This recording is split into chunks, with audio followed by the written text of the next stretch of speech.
Oh man, now that is just freaking sad. Really, really sad. Hey guys, it's Knick-Knack. So I am in the parking lot at the Toys R Us store in Inglewood, Colorado, down by where I work. And I have come to this toy store for years and years and years. And, you know, I'm going back way back to probably the year 2000. So about 18 years I've been coming to this Toys R Us. You know, more so during my more mass retail collecting days than now. Admittedly, I haven't bought a lot of things at Toys R Us in the last few years, but wanted to come over here and check out this liquidation sale because it's sort of the end of an era, as all of you in the toy collecting hobby know. And just wanted to walk around and check it out. And there is such a psychological dichotomy to a going out of business sale. I mean, they're offering 10% off in there of most of the action figure items and whatnot that I could see. They say 30% on some things on the window there, but I only saw stuff that was 10% off. And like I said, I come to this toy store, oh gosh, you know, maybe once every 2 weeks or so over the years, and maybe once every week sometimes if I'm actually looking for something. And their store shelves are always very stocked, and sometimes items will sit here for a long time. And I will say, stuff is now moving. Like, there was people in there with shopping carts full of stuff. It was like supermarket sweeps in there, and for 10% off. 10% off. That is like a shitty weekend sale. That's not even sales tax in this area. So it's just funny. It kind of blows my mind. Just sort of you throw a going out of business sale up there, and people think they're getting some awesome deal. I mean, I'm sitting in the parking lot and there's people carrying bulk items out as I speak. Like you know, I don't understand it. It's 10% off, man. It's nothing. So anyway, just had to check that out. Interesting.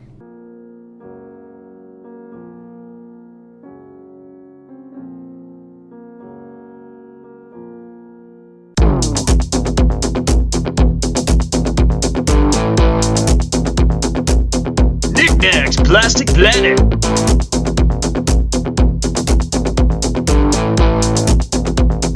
With your host, it's Knick-Knack!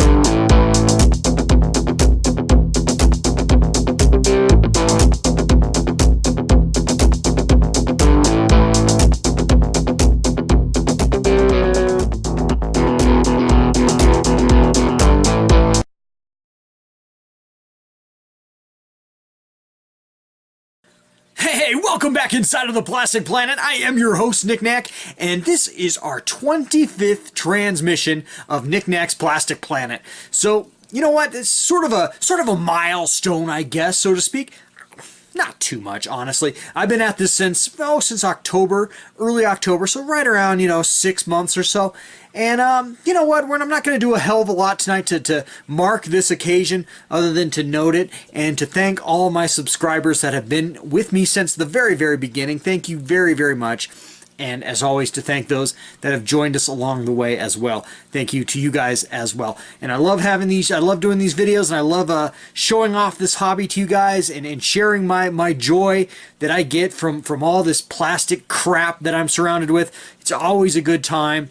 I had a couple ideas what I wanted to do tonight, and none of them really kind of gelled for me. At first I thought I would do like a historic personal collection retrospective on myself, talk about what collecting means to me, how I got into it, and whatnot. And then I thought that could be kind of dry. And then I also thought about doing basically like a clip show, like the 1989 episode of Star Trek The Next Generation, Shades of Grey. The one where Commander Riker's on this weird, exotic moon, and he gets stung by this nasty thorn, and it starts injecting this venom into his brain, and to counteract the venom, Dr. Pulaski starts charging up his brain with positive and negative neurons, triggering a number of clip varieties throughout the first 2 seasons of Star Trek The Next Generation, which was really lame and unearned at that point for that show, and frankly it would be unearned for this show as well. So no, I'm not going to do a clip show either. What I am going to do tonight is I figured, what the hell, you know what, why not just take you guys through, and I'm going to show you guys five items in my collection that are a little weird, a little eclectic, and sort of my favorites in a way. not my favorites per se, but sort of something that I hold dear. So anyway, here they are. Here's 5 random items from my collection. Coming in at number 5 is a random assortment of vintage fast food collector glasses. Now, none of these are from my childhood. These are all glasses that I've collected and my wife has picked up for me at thrift stores and flea markets. All these are basically adult things that I've collected or my wife has helped me collect as an adult. But that doesn't mean that I don't have such a fondness in my heart for fast food vintage glass collectibles. When I was a kid, I was able to collect a number of these this is from the Great Muppet Caper. A number of these Great Muppet Caper glasses we had. I had the one with Kermit, Gonzo, and Fonzie in the balloon. And unfortunately, that did not last into my adulthood. But nevertheless, I had that one. Very fond memories of that. We also had 2 of the E.T. glasses from Pizza Hut back in the day. None pictured here because those as well are long gone. Who knows what the hell happened to them? Maybe they're in someone else's collection right now. You never know. You know, my parents went through a divorce in the early or late 90s, early 2000s, and things kind of got completely thrown to the wind at that point. Now here's the Superman glasses. I found these at a flea market a couple years back. Actually, yeah, it was actually at an antique store. I'm sorry. But these are great, from Superman, the movie. Absolutely awesome. And then, of course, as I mentioned, the Muppets Take Manhattan. And my wife picked these up for me at the thrift store. There's Captain Crook from the McDonald's Land characters. I have no idea who that guy is, honestly. I mean, he even predates my memory of McDonald's television commercials. And let me tell you, you deserve a break today at McDonald's, because I remember about every single one of them from the early 80s, and I don't remember this dude. But I do remember Mayor McCheese, and this is my favorite glass I own. Absolutely awesome. I never even drink out of him because he's so cool. I absolutely love Mayor McCheese, and I've even gone on eBay and looked for a Grimace. I would fire up a Grimace in a heartbeat. Not so big on getting a Ronald McDonald, because I think I have such a large creep factor for clowns that even Ronald McDonald kind of freaks me out these days. But Mayor McCheese is freaking awesome because he's got a Big Mac for a head, and that's just amazing balls. And then, of course, we've got a little Garfield action here. This was a McDonald's cup as well. It was probably sold as like a breakfast mug or something back in the day. But a little Garfield action there. Jim Davis. Yeah, absolutely dig that. So that's number 5 of my random things in my collection that are kind of cool and noteworthy are fast food vintage glasses. Collect them all, people, for a limited time. Already coming in at number 4 are my Panache Place Voltron villains. I don't think I've ever actually shown off my Voltron villains before. I have the whole Lion Force displayed in my Voltron shelf just behind me, but I don't think I've ever shown off my villains before. And I think, if I'm not mistaken, I actually owned them all. I've got King Zarkon, Prince Lotor, Witch Haggard. They're kind of like their little shock trooper robot guys that could get, shredded to pieces, but it was okay because they were robots, so it wasn't like anyone was actually getting killed. Another version of that, I believe, another one of those shock troopers, if I'm not mistaken. I'm not sure exactly what he is. And then, of course, one Robeast here, and then the Robeast I got when I was a kid right here. And, yeah, this Robeast actually has a funny story. I got him for Christmas from a friend whom I was having a small gift exchange with. I got that Robeast, and what I got him was a large chocolate Santa Claus. And I have to say, he felt really, really, really ripped off that he got me a toy, and I got him a delicious chocolate Santa Claus. Well, I'm sure that chocolate Santa Claus is long gone, but I still got that Robeast, so I guess I did screw him over pretty good, huh? Yeah, so this is awesome. I've only picked, actually, the only 2 here that weren't from my childhood is this Robeast and then this red shock trooper, whatever the hell he's supposed to be. I'm not even sure his name. But the rest of these are from my childhood in really pristine condition. The few pieces of my Voltron collection that made it to my adulthood in such great condition were these figures here. Coming in at number 3 from 1982 from the Empire Strikes Back Micro World Collection. It is my awesome Star Wars Micro Collection.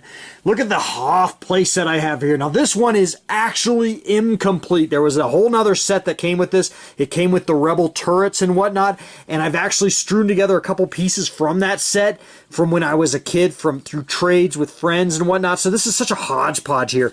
But the Rebel base itself with the ion cannon up here, absolutely awesome. I got as a kid, in addition to the Wampa Cave, which I am missing my Probot.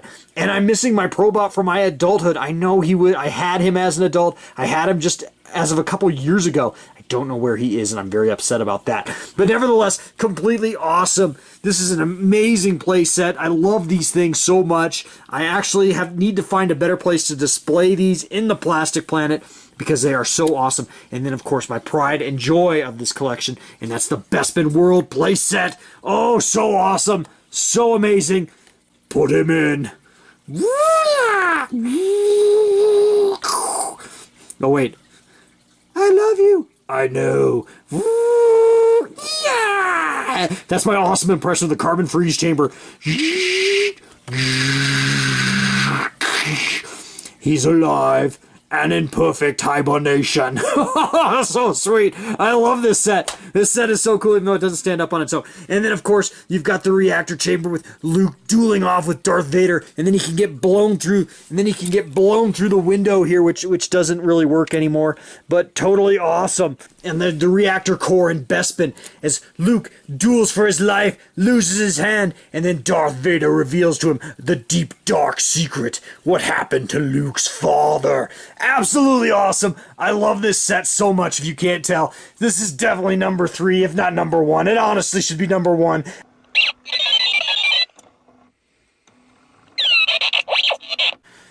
Alrighty, coming in at number 2 of this random collection.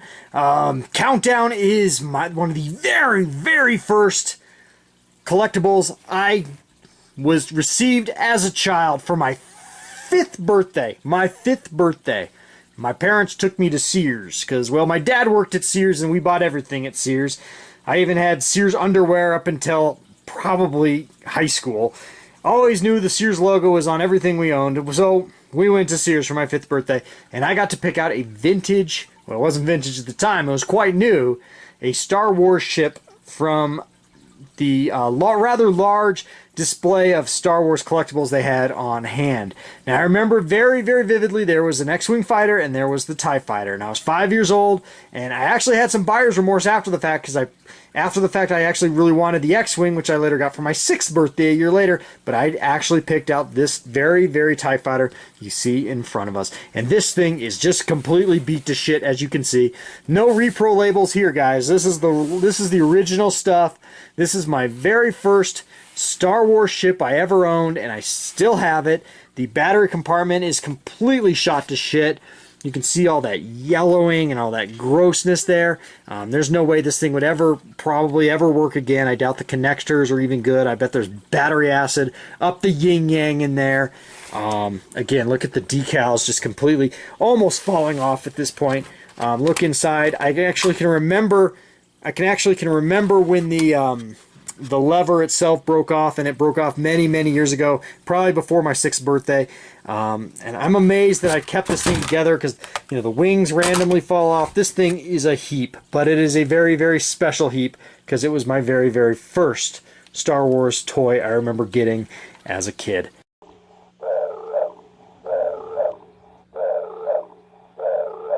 Coming in at number 1 of the most eclectic, weird-ass things that I own in my collection, but still own a very large piece of my heart, is my 1/1 scale Yoda from the Attack of the Clones era. Now, this Yoda, if you go back into some of my videos, I had a 1/1 collection tour with my good buddy Travis over at his house, and in that tour, you'll note that there is a Phantom Menace Pepsi promotion or blockbuster Yoda that he owns. Well, right around the same time he bought that, I was so green with jealousy, no pun intended because we're talking about Yoda, I was so green with jealousy that I really needed a 1/1 scale Yoda myself, and that's when I found this guy on eBay. Now, according to the seller at the time, this is a Cryptic Creations life-sized Yoda with a light-up fluorescent lightsaber. Now, I don't know what Cryptic Creations is. I've tried to Google it over the years. I think Cryptic Creations was code for shit that some guy made in his basement, because this thing is so bootleg, it's ridiculous. Still, it's awesome. Now, the fluorescent light-up lightsaber broke a long time ago because I accidentally broke the cord for it in one of my wife and I's very first moves when we moved out of our first condominium many moons ago. So that's been broken. So it was replaced with some really bad green foil that's on there. And the rest of this guy is so bootleg and so just, I mean, you can just tell. I mean, the detail on the face, while the sculpt itself is actually, I think, pretty good, but the paint apps are just atrocious on this thing. I mean, look at his toenails down there. That looks like someone stuck it up their butt. I mean, that's just bad. And then, of course, you have to hang his cloak over his feet because, well, his feet aren't really made of anything. They're just there. And the same with his head. I mean, this is all just put together on a PVC pipe in there. And then there's this old electronics in there that don't work anymore. His arms barely stay in. I mean, this guy is busted up, but he is still awesome and will stay in my collection at least until that latex really starts rotting out. But nevertheless, he's awesome, and the number one weird-ass thing that I happen to have in my entire plastic planet. Alrighty, well that's going to about wrap up this edition of the Plastic Planet, this 25th transmission from the Plastic Planet, I should say. But before we go, I just wanted to say a couple things. First of all, hey, it's Miller time. Now, about a month or two or so back, I did my very first live stream with I had good old Uncle Pat over here, and we bullshitted for, oh God, about 90 minutes almost. And at that time, I made a point to thank all my subscribers, and especially what I would consider my Plastic Planeteers. You guys are my very, very special subscribers. And no, you're not my special subscribers because you gave me money. No, you're not some special subscribers because you contributed to some Patreon account or some bullshit Kickstarter. You didn't give me a dime. What you did give me is encouragement and kind words, and I want to thank each and every one of you right now. Now, I can't name everybody, but here are definitely my superstars of this channel, my superstar subscribers. Thank you so much. I want to thank Elder Predator Jungle Hunter, thanks, man. Every week you're commenting. I appreciate it. I know you're liking. I appreciate it. Thank you, man. RK, totally appreciate it. Chicken Fried Steak, dude, you're awesome. I love your comments. I read them. I love them. I cherish them. Paul, I love you too, man. I know you're on my Facebook page. I saw you the other day. Thank you so much, dude. And by the way, I do have a Facebook page. If you go to Facebook, in fact, maybe I'll get off my lazy ass and put a link in the description of this video.